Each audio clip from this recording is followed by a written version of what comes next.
Okay, here we are, still in chapter 8. This is now the tracing of Wilson's movements from his garage. And he was on foot all the time. So, meaning he was walking from Queens, the Valley of the Ashes, all the way to the eggs. Okay? So,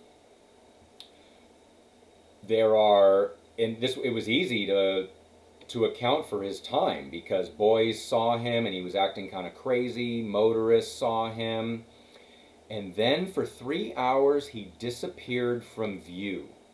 Okay, well, we're going to have to keep those 3 hours in mind and see what happened there.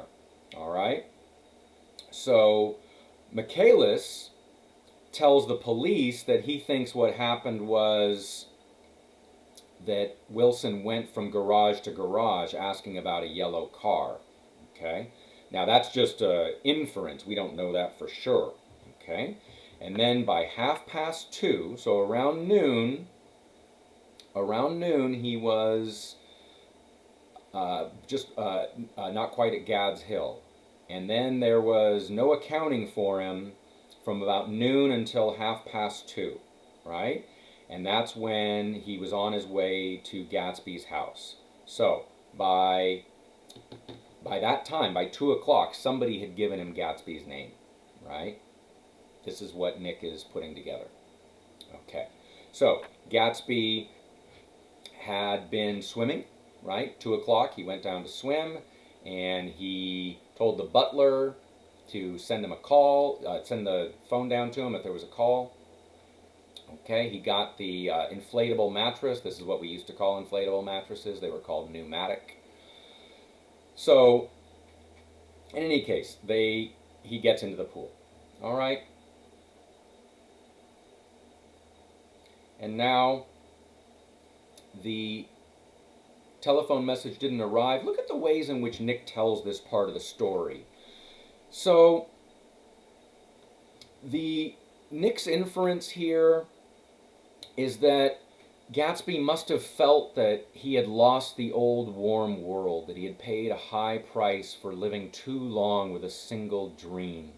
So this is Nick trying to make sense of what Gatsby must be going through at that time, right? He says, I have an idea that Gatsby himself didn't believe it would come and perhaps he no longer cared. Speaking about the phone call from Detroit, the kind of business call that was supposed to be coming. All right? So that is all we hear, and then it jumps, right? It jumps. And Nick tells us the chauffeur, he was one of Wolfsheim's proteges, heard the shots. Afterward, he could only say that he hadn't thought anything much about them. Okay, so remember, I mean, nobody was there to see the killing. So we don't have a first person account of that, right? Um, Now, they must have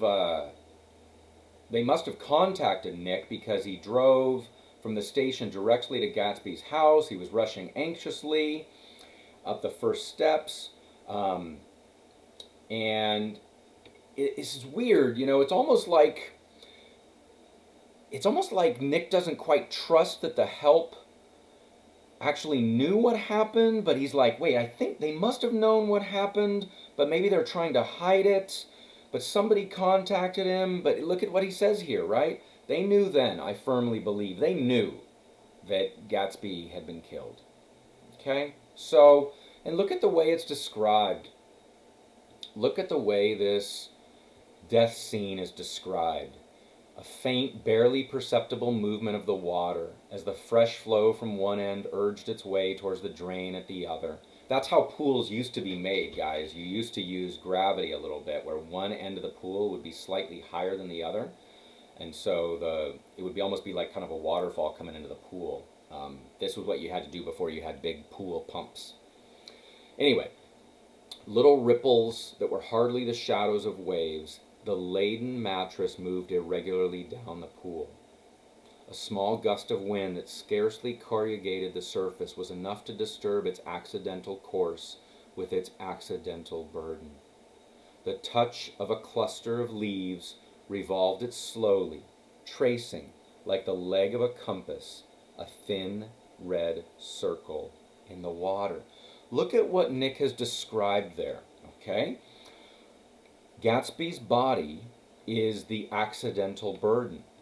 It is on this laden mattress, and this laden mattress is on an accidental course. Why is it on an accidental course? Because no one's steering it. The person on this mattress is dead. Okay? So, the mattress touches a cluster of leaves that cause it to revolve slowly, right? Making so the mattress now turns as it touches this cluster of leaves. And as it turns, imagine you guys have used from geometry in early years those compasses that draw circles or parts of circles, arcs of circles. This is using the compass as a simile here for the way the mattress is rotating in the water. And the mattress is rotating in the water and creating a thin red circle. Why a thin red circle in the water? It's the circle caused by Gatsby's blood as it pours off the mattress. Man, what an extraordinary way to describe a dead man on a pool mattress. And now Nick closes out the chapter. It was after we started with Gatsby toward the house that the gardener saw Wilson's body a little way off in the grass, and the Holocaust was complete. We have that most distinctively American crime, gun crime that results in a murder-suicide. Wow. That was chapter 8.